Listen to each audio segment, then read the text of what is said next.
जब हमारे ऊपर कभी कोई मुसीबत आती है तो हम क्या करते हैं? हम बहुत जल्दी घबरा जाते हैं और यहाँ तक कि कई बार तो हम हार ही मान लेते हैं। लेकिन हमें कभी भी मुसीबत के समय घबराना नहीं चाहिए और बहुत ही धैर्य और साहस से काम लेना चाहिए, जैसा कि तारा ने किया। तो चलिए सुनते हैं तारा की कहानी कि कैसे इसने विकट परिस्थितियों में साहस का परिचय दिया। सुबह सुबह जैसे ही बर्फ से ढके पहाड़ों के पीछे से सूरज निकलता, तारा शिकारे पर सब्जियां चढ़ाने में अपने दादाजी की मदद करती और जैसे ही दादाजी चप्पू चलाकर गुनगुनाते हुए चलने लगते, वह उन्हें हाथ हिलाकर विदा करती। इसी तरह काफी दिन बीत गए। एक दिन दादाजी ने गुनगुनाना बंद कर दिया। अब वो बीमार रहने लगे थे और बहुत ही चिंतित और थके हुए से दिखते थे।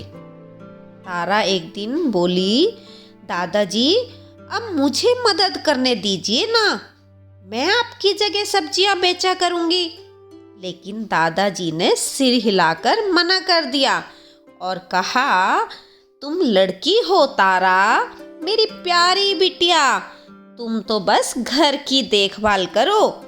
हाँ, अगर तुम लड़का होती तो बात अलग थी, मुझे तब चिंता नहीं होती कि मेरी देखभाल कौन करेगा, तब तुम ही मेरी देखभाल करती। यह सुनकर तारा चुप हो गई।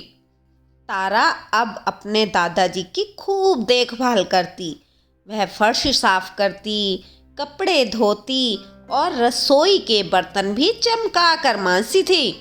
और जब दादाजी के घर आने का समय होता तो वह उनके लिए गर्मा गर्म खाना भी तैयार रखती। बच्चों, आपको पता है एक दिन क्या हुआ?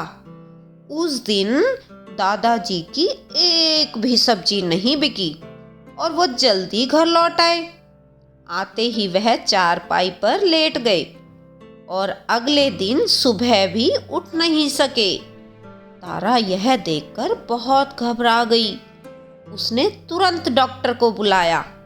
डॉक्टर ने कहा, तारा, इनकी देखभाल की बहुत ज़्यादा ज़रूरत है। इनको किसी भी तरह की चिंता मत होने दो, क्योंकि चिंता से ही बीमारी बढ़ती है। दादाजी अब पहले से भी ज़्यादा परेशान रहने लगे। एक दिन उन्होंने तारा से कहा, तारा, अब हमारी सब्जियों का क्या होगा और हमारा भी क्या होगा? दादाजी, मैं आपकी देखभाल करूंगी, आप चिंता बिल्कुल मत करो। बूढ़े दादाजी बोले, लेकिन मेरी बच्ची, तुम्हें तो शिकारा भी नहीं चलाना आता। दादाजी, मैंने कहा ना, सब कुछ ठीक हो जाएगा, अब आप सो जाइए बस। तारा ने अपने दादा को भरोसा दिलाया। जब दादाजी सो गए, तब तारा ने शिकारे में सब्जियां भरी और उसे पानी में ढकेलकर वह शिकारे में चढ़ गई। तभी उसका शिकारा एक दूसरे शिकारे से जा टकराया। उस शिकारे के मल्लाह ने चिल्लाकर कहा, तारा, यह क्या कर रही हो? उस शिकारे से तुरंत बाहर निकलो, नहीं तो डूब जाओगी। लेकिन तारा अपने शिकारे से नहीं उतरी।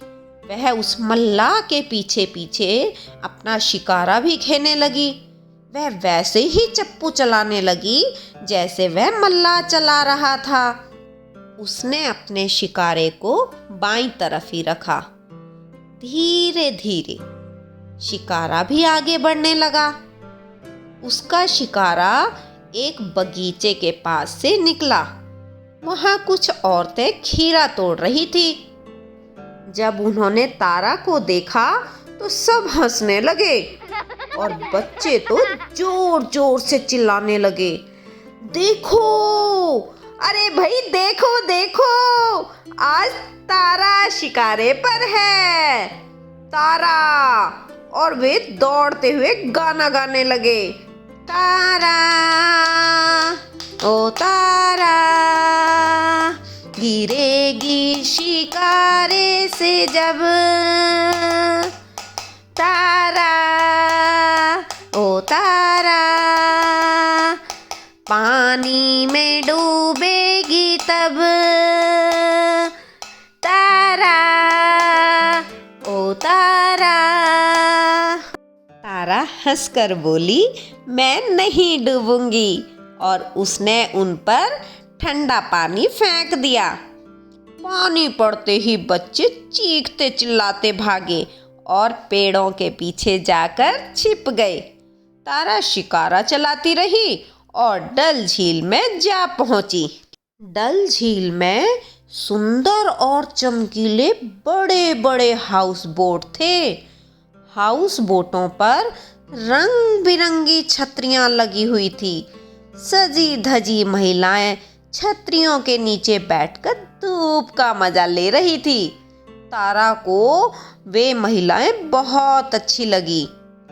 तारा ने जोर से आवाज लगाई, सब्जियां ले लो, ताजी सब्जियां ले लो। लेकिन किसी ने उसकी ओर ध्यान नहीं दिया। सब्जियां, ताजी मीठी हरी सब्जियां। तारा ने फिर जोर से आवाज लगाई, लेकिन अब भी किसी ने उसकी तरफ ध्यान नहीं दिया। अब तारा बहुत उदास हो गई। वह सोचने लगी, दादाजी ठीक ही कहते हैं, मैं सब्जी नहीं बेच सकती। बच्चों, अगर किसी भी काम को करने की मन में इच्छा शक्ति है तो कोई भी काम मुश्किल नहीं होता। और यही बात तारा पर भी लागू हुई। तारा को अपनी कही बात याद आ गई। तारा ने मन में दोहराया, आज तो मैं सब्जी बेच कर ही दिखाऊंगी।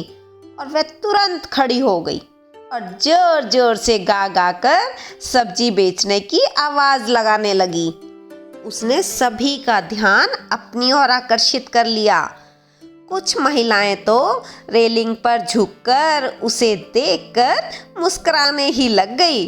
और हाउस बोट में रहने वाले बच्चों ने उसे जोर से पुकारा, तारा इधर आओ, आज हम तुम्हारी सब्जियां खरीदेंगे। और सब लोगों ने तारा से हरी हरी ताजी ताजी सब्जियां खरीद ली। तारा आज बहुत खुश थी। जानते हो क्यों? क्योंकि आज उसकी सारी सब्जियां बिक गई थी।